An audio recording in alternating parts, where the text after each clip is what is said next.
তখন তো আমি দেখেছি পিলখানায় বিভিন্ন ভিডিওতে দেখাচ্ছে যে কাপড় ড্রেস ট্রেস পরে আছে বিভিন্ন জায়গায়। হ্যাঁ, তো এত কাপড় চোপড় ইউজ হলো কিভাবে, তাই না? ওরা তো ড্রেস রেখে চলে যায়নি, পিলখানার ভিতরে যারা ছিল তারা তো পিলখানাতে সব এসেছে। তো এত ড্রেস কোত্থেকে আসলো? পুরা ভিকটিম সবাই, ভিকটিমের পরে হচ্ছে সাফারার কয়জন, এটাই হচ্ছে কথা। ভিকটিম হলেই সে সাফারার না। হ্যাঁ, কম্প্রোমাইজ হয়ে তারা হচ্ছে গিয়ে আপনার সুবিধাবাদীদের থেকে অন্য ভাবিরা বলে দিত ওর সাথে কথা বলবা না। আমি আপনাকে একটা মিলাদের কথা বলি। হ্যাঁ, আমাদের একটা ইয়ারলি মিলাদ হয়, ভাবিরা 6,000 টাকা করে দেয়।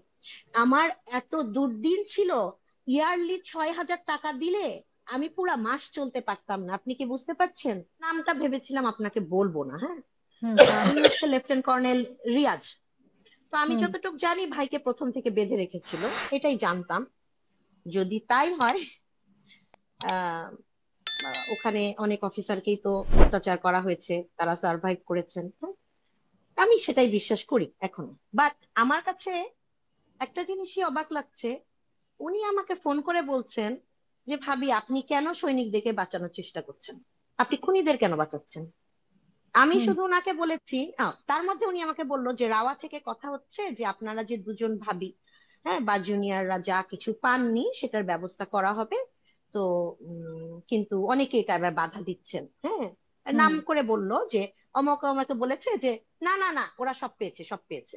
তা আমি আবার দুঃখ করে বললাম যে ভাই প্রথম থেকে তো তাই হয়েছে। হ্যাঁ, তো আমি সবাইকে যেটা বলি যে এনআইডি কার্ডটা নিয়ে দেখা হোক কার কার কি কি আছে, কবে থেকে কে কে কি, কে কখন কি পেলো। হ্যাঁ, তো এইটা দুঃখ করলাম। বাট যখন ভাই আমাকে ওই যে বললো যে আপনি কেন খুনিদের বাঁচানোর চেষ্টা করছেন, তখনই আমার জিনিসটা ভালো লাগে। হ্যাঁ, তো আমি ওনার যেহেতু অনেক সিনিয়র ভাই, আমি ওনার সাথে আর এসবে কথাতে গেলাম না। সেকেন্ড দিন কথার সময়ও সেম কথাটাই উনি বললেন।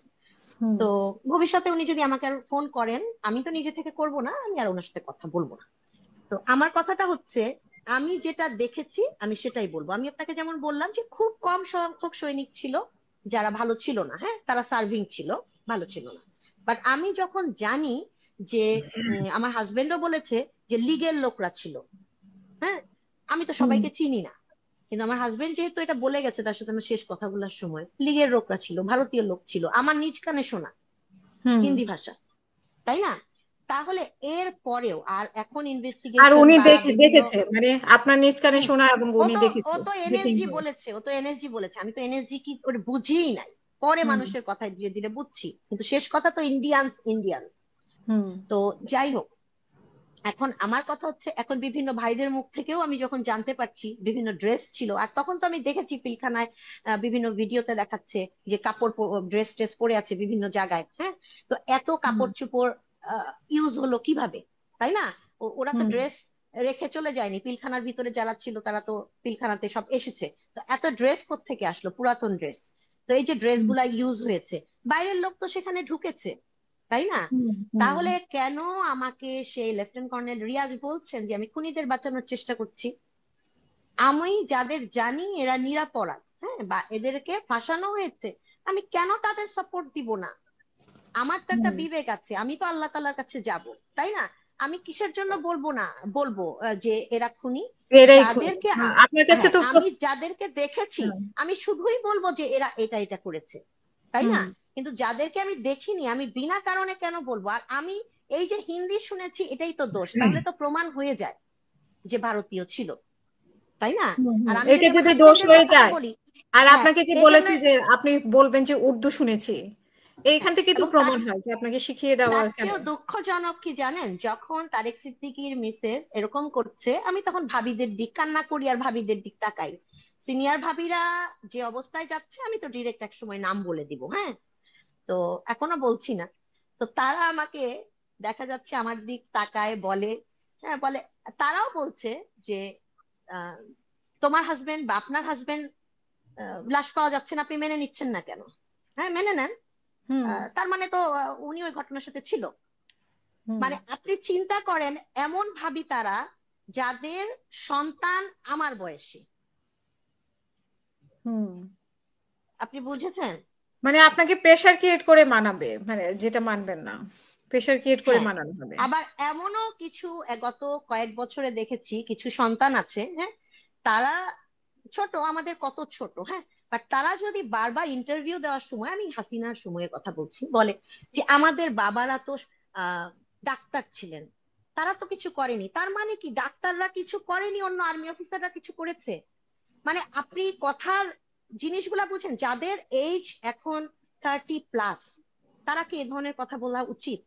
আমি যখন 21-22 বছরে উইডো হয়েছি, আমি তখন কথা বললে অন্যায়, হ্যাঁ, আর যারা এখন 30+ হয়ে কথা বলছে আমার জন্য, গ্রুপের মধ্যে গল্প করছে যে এখন মাথার মুকুট বানিয়ে রাখবে, হ্যাঁ, ওরা তো ছোট ক্লাসের, বিডিআর সৈনিকরা তো নিচু জাতি, হ্যাঁ, ওদেরকে গিয়ে মাথায় হাত বুলাচ্ছে, ওরা তো মাথার মুকুট বানিয়ে রাখবে, হ্যাঁ, ও তো ছোট লোক, এর জন্যই তো ছোট লোকদের সাথে ওকে মানায়, মানে আমার সম্পর্কে এই ধরনের ডিসকাশন হয় গ্রুপের মধ্যে, সন্তানদের মধ্যে। হুম হুম আমার হুম বাচ্চাকে কি আমি এই ধরনের শিক্ষা দিব? আমার সাথে হুম যত হুম ইনজাস্টিস হয়েছে, আমি কি আমার সন্তানকে কখনো জানতে দিয়েছি, জানতে দিব? কখনোই তো দিব না। তাহলে সেই ফ্যামিলি গুলাতে কি ধরনের কথাবার্তা হয় যে বাচ্চাদের মাথায় এই ধরনের কথাবার্তা ঢুকে গিয়েছে, এবং তারা গ্রুপের মধ্যে আমার জন্য প্ল্যান করেছে যে আমি যদি ফার্দার আর কোনো স্টেপ দেই বা হুম সাহসিকতার সাথে কোনো কথা বলি, তারা বলবে যে আমার বিয়ে হয়ে গেছে অনেক বছর আগে, তারা বলবে এই কথাটা। এইটাই রিজন যে আমি যখন 14ই অগাস্ট আমি আমাদের একজন সিনিয়র ভাবিকে ফোন দিলাম, উনি আমাকে ফোন ধরে বলে কি, হ্যাঁ তুমি ব্রিগেডিয়ারের সংসার কেমন করছো? তখন আমি বললাম যে ভাবি, কার সংসার? বলে হ্যাঁ তুমি তো বিয়ে করেছো না একজন ব্রিগেডিয়ারকে। তখন হুম আমি হুম বললাম না তো, আমি তো কাউকে বিয়ে করিনি। বলে না করনি, ও তাহলে ডিভোর্স হয়ে গেছে? হুম। মানে তখন আমি বললাম ভিকটিম দিয়ে ভাবি, আবার ভিকটিমকে মানে একদম ভিকটিমাইজ হ্যাঁ। করা, মানে তারপরে আপনি এক যাই হোক, ভিকটিম, তারা আরেক ভিকটিম, তারা আবার আপনাকে ভিকটিমাইজ না করছে। না না, ভিকটিম সবাই, হুম, ভিকটিমের পরে হচ্ছে সাফারার কয়জন, এটাই হচ্ছে কথা। ভিকটিম হলেই সেটাই। সে সাফারার না, হ্যাঁ, কম্প্রোমাইজ হয়ে তারা হচ্ছে গিয়ে আপনার সুবিধাবাদী, সুবিধাভোগী, বেনিফিশিয়ারি।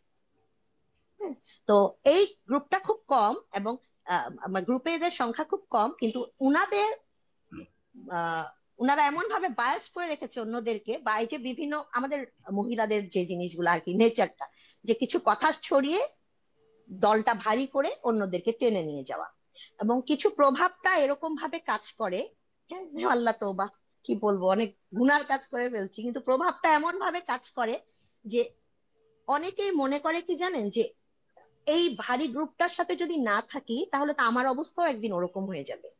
হুম ওনারা যদি, অন্যরা যদি ঠিকভাবে জাজ করতেন তাহলে ওই গ্রুপটায় থাকতেন না, কারণ অনেকেই বলে যে ভাবি জানেন, আহ, অনেক কিছু মানতে পারি না, কিন্তু কি করব বলেন। আড়ালে কিন্তু এই কথাটা বলছে, যার জন্য হয়েছে কি পরবর্তীতে যখন এই মানুষগুলোর সাথে দেখা হয়, আমি নিজে একটু সরে আসি। আবার যেদিন আমরা 30 ডিসেম্বর আমরা প্রধান উপদেষ্টার বাসায় যাচ্ছিলাম, হ্যাঁ, মহসিন ভাইয়েরই কোর্সমেট ভাবি হবেন উনি, আমরা যখন গাড়িটা নিয়ে, আমি গাড়িটা নিয়ে বসেছিলাম ইয়ের সামনে, আপনার হাসিন ভাইয়ের বাসার সামনে, সবার ওখান থেকে সবাইকে পিক করার কথা, তখন হুম সেই ভাবি গাড়িতে উঠে আমাকে বলল পার্সোনাল কোনো কথা ওই বাসায় গিয়ে বলবেন না, ওনার কাছে গিয়ে। অথচ আমাকে বলাই হয়েছে যে আপনি পার্সোনাল কথাগুলো বলবেন ওখানে গিয়ে, কি হয়েছে আপনার সাথে, এবং আপনি যে এ পর্যন্ত কোনো চাকরি দেওয়া হয়নি, ছেলের সাথে কি হয়েছে অবশ্যই বলবেন, আর তানভীরের ডেথ সার্টিফিকেটটা নিয়ে যাবেন, তানভীরের লাশ নিয়ে যে ব্যাপারটা। দেখেন মজার জিনিসটা, সবাই এত মোটা মোটা ফাইল নিয়ে গেছে, হ্যাঁ, আমি 3 পাতা, তানভীরের তো 4টা ডেথ সার্টিফিকেটের, একটা তো চুরি হয়ে গেছে, তো 3টা আমি কপি রেখেছিলাম আছে। ওই 3 পাতা ডেথ সার্টিফিকেট নিয়ে আমি যখন প্রধান উপদেষ্টার বাসায় গিয়েছি, আমার ওই 3 পাতা ডেথ সার্টিফিকেটের ক্লিয়ারেন্স দেওয়া হয়নি, আমাকে ঢুকতে দিবে না ওটা নিয়ে। গেটে হুম আমাকে না হলেও 15-16 মিনিটের মতো দাঁড় করিয়ে রেখেছে, আমার জন্য আরো 2 ভাবি দাঁড়িয়ে আছে। হুম, হুম তারপরে যাই হোক ওটা নিয়ে একটু ঢুকলাম, কিন্তু লাস্ট পর্যন্ত যে আমরা যে যতগুলো মানুষ গিয়েছিলাম, দেখানোর কোনো সুযোগই দেওয়া হলো না। আর সিনিয়র মোস্ট 2টা ফ্যামিলি পুরাটা সময় বা ছবি তোলার সময়ও, মানে খুবই আশ্চর্য ব্যাপার, এমন একটা ভাবে দাঁড়ানো ছিল, এটা আপনাকে আসলে বোঝানোর মতো না, ওখানে থাকলে ফিল করতেন। আমরা যে জুনিয়র দুটো ভাবি, আমরা দুজন ওখানে জায়গা পাচ্ছি না দাঁড়ানোর। শেষে আমাদের আরেকজন সিনিয়র ভাবি, ওনার মানে উনি দৌড়ে চলে গেছে। এভাবে হ্যাঁ ঘুরে দাঁড়ালেন যেন আমরা ঢুকতে পারি, ওখানে দাঁড়িয়ে ছবিটা তুলতে পারি। মানে আপনি বৈষম্যগুলো চিন্তা করেন, যে প্রতিটা জায়গায় যে একটা ছবি তোলা হবে একসাথে দাঁড়িয়ে ইউনূস স্যারের সাথে, ওখানেও আমাদের ঠিক মতো দাঁড়ানোর সুযোগটা দেওয়া হবে না। প্রতিটা জায়গায়, মানে প্রতিটা জায়গায় এই ধরনের হয়ে আসছে। হ্যাঁ, তো এখন আসলে সবকিছু মিলাই না, জানি না আসলে ভবিষ্যতে কি হবে। যে এই যে বৈষম্য হচ্ছে আমাদের জুনিয়রের সাথে, সবাই শহীদ হয়েছে একদিন, তাই না, এই দুদিনের মধ্যে। আমরা যদি প্রথম থেকে এক থাকতাম, এক কথা বলতাম, হ্যাঁ একভাবে আগাতাম, ধরেন সবাই হয়তো এক ইনফরমেশন জানি না, কিন্তু আমরা ভাবিরা ভাবিরা শেয়ার করতাম, তাহলে কিন্তু আমার মনে হয় আমরা যদি তখন রেইজ করতাম, শেখ হাসিনা সরকার কোনোদিন টিকে থাকতো না, কোনোদিন না। আপনি জানেন না, তখনই যদি সবাই একসাথে কাজ করতেন, সবাই এক থাকতেন, একদম তাই, একদম। বাট কেউ 10 আসলে সালে সাফার করতে চায়নি, মনে হয়েছে যে ওরা চলে গেছে গেছে, হ্যাঁ, আমরা ভালো থাকি। হ্যাঁ, হ্যাঁ। না হলে আপনি বোঝেন, আমি যখন পাগলের মতো করছি তানভীরের ডেড বডির জন্য, আগে আপনার আসেনি পাশে তো থাকা হাতে, উচিত ছিল। না আগে আসেননি, কেউ আগে আসেননি। একদম হাতে গোনা কয়টা ভাবি জানেন, আমাদেরই ভাবিদের থেকে অন্য ভাবিরা বলে দিত ওর সাথে কথা বলবা না। আমি আপনাকে একটা মিলাদের কথা বলি, হ্যাঁ, আমাদের একটা ইয়ারলি মিলাদ হয়, ভাবিরা 6,000 টাকা করে দেয়।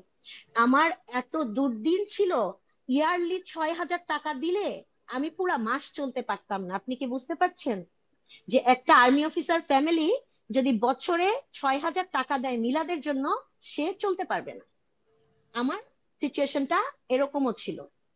সেই মিলাদে আমি যেতে পারবো না দেখে, মানে আমি মিলাদে টাকা দিতে পারবো না যখন কয়েক বছর পর বুঝতে পারলাম, তখন আমাদের আরেকজন ভাবি আগিয়ে আসলেন, বলল যে আমি তার গেস্ট হিসাবে যাব।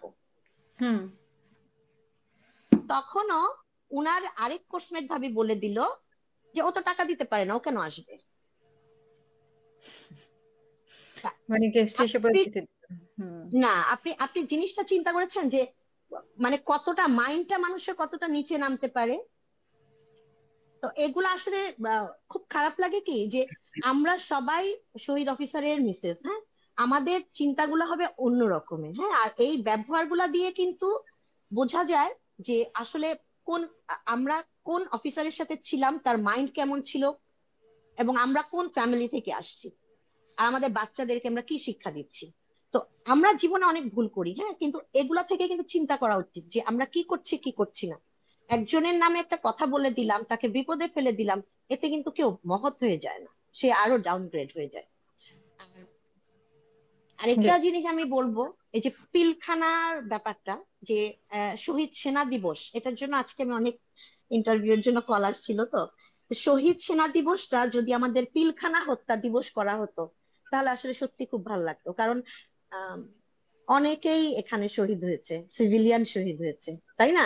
এখন যদি সেনা দিবস করা হয়, আমার জন্য গর্বের বিষয় আর্মি অফিসারের মিসেস হিসাবে, কিন্তু সেটা তো শুধু সেনারাই সেখানে শহীদ হন না, এটা একটা গণহত্যা ছিল, তাই না। আরেকটা জিনিস বলি আপু, হ্যাঁ, সিনিয়র ভাবিরা কিন্তু যারা আসছেন, হ্যাঁ, যারা অ্যাসোসিয়েশন করছেন, ক্যামেরার সামনে আসছেন, কথা বলছেন, তারা বিয়ে করছেন, ডিভোর্স করছেন, আবার ওগুলোকে লুকিয়ে রাখছেন, আবার পেনশনও নিচ্ছেন। মজার ব্যাপারটা দেখেন, হ্যাঁ, মানে এমন এমন কয়েকজনকে, বিতর্কিত লোককেও বিয়ে করছেন, জাতীয় পার্টির লোককে বিয়ে করছেন, আবার আগের হাজবেন্ডের পরিচয় দিয়ে চলছেন। মানে আমি বলছি না যে আগের হাজবেন্ডের পরিচয় দিতে পারবে না, কেউ যদি রিম্যারেজ করে ডেফিনেটলি সে তার হাজবেন্ডের, আগের হাজবেন্ডের কিলিং দুজনের এর পরিচয় দিতে বিচার হবে। চাইতে পারবে। হুম হ্যাঁ, হুম কিন্তু আমার দুজনের কথা পরিচয় হচ্ছে, দিতে পারে। হ্যাঁ, কিন্তু আমার কথা হচ্ছে যে উনি কিসের জন্য আরেকজন লেডি যদি রিম্যারেজ করে, আপনি তাকে নিয়ে কথা বলবেন, কিন্তু আপনার রিম্যারেজের জিনিসটা আপনি ঢেকে রাখবেন। উনি কি মনে করছেন যে কে কোন সাংবাদিককে বিয়ে করলো, কে জাতীয় পার্টির লোককে বিয়ে করলো, কে তার কাজিনকে বিয়ে করলো, জিনিসগুলা আর মানুষজন জানেন না। হ্যাঁ। আমরা এটা এটা মুসলিম ধর্ম অনুযায়ী তো অবশ্যই আগের হাজবেন্ডের সবকিছুই পাবো, তাই না। আমরা জি যদি কেউ বিধবা হয়ে থাকি, অবশ্যই পাবো, তাই না। তাহলে জি কিসের জন্য এত কথা, যেখানে যেই আর ভাবিরা আপনি বিয়ে তো করেছেন। ডিভোর্স না, ডিভোর্স হলেও তো পায়, এখানে তো বিধবা। হুম। সেটাই, সেটাই, তাহলে কেন সোনিয়া ভাবিকে নিয়ে বারবার এত মানে এই ধরনের কথাবার্তা বলা হচ্ছে। যাই মানে ওইগুলো আমি বলতে এটাই চাই। বলছি যে সুবিধা ভাবি বা ভাবিদের, ভাবিরাই বলছেন যে এই ভাবিটা স্পষ্ট কথা বলছে তাকে নিয়ে, মানে হুম আপনি হুম হুম জিনিসটা বুঝতে পারছেন যে যারা স্পষ্ট কথা বলছে তাদেরকে বিতর্কিত করা হচ্ছে, আর যাই হোক আমরা ভাবি, কিন্তু এখন তাদেরকে নিয়ে কথা বলতাম না, তখনই এখন বলছি আমাদেরকে যখন আমাদেরকে বিতর্কিত করা হচ্ছে। ভাবি, এর এখন আগে ওই যে কিন্তু আমরা আপনি কেউ কথা আপনি বলিনি। আপনি বলতেছেন, ওরা বলতেছে, তাতে পরিস্থিতি খারাপের দিকেই যাচ্ছে, কোনো দরকার নেই এগুলো হ্যাঁ, বলা। খারাপের দিকে আমার তো এই যে গত 7 মাসে নিয়ে এসছে, আমি যে 15.5 বছর কষ্ট করেছি, তখন কিন্তু হুম, আমি কাউকেই কথা বলিনি। যখন আমাকে 14 তারিখ থেকে বলা শুরু করলো যে আমি বিয়ে করেছি, আমি ওনাকে বুঝালাম যে না ভাবি, কখনোই না, অনেক কিছু বোঝানোর পর তারপরে আমি যখন বললাম প্রেস কনফারেন্সের কথা, তারপরে হচ্ছে আমি যখন বললাম যে আমি এটা এটা শুনেছি আর তানভীরের ব্যাপারটা আমি নিয়ে আসবো, আমাকে তো গ্রুপের মধ্যে যা শুরু করলো। তারেক সিদ্দিকীর মিসেসের কথা আমি কেন বললাম গ্রুপের মধ্যে, আর কেন আমি হিন্দি ভাষার কথা বললাম, আর কেন আমি প্রেস কনফারেন্সে তানভীরের ডেড বডির কথাটা তুলবো, ওটা তো অতীত। হুম হুম ভাবি হ্যাঁ, সবাই আওয়ামী লীগের শেখ হাসিনার বিচার চায়, কিন্তু সবাই আওয়ামী লীগের তারেক সিদ্দিকী, শাহিন সিদ্দিকীর নামটাকে বলতে দিতে চায় না। হুম আমি এই কথাটাই বলছিলাম যে গ্রুপে আমি কেন বললাম,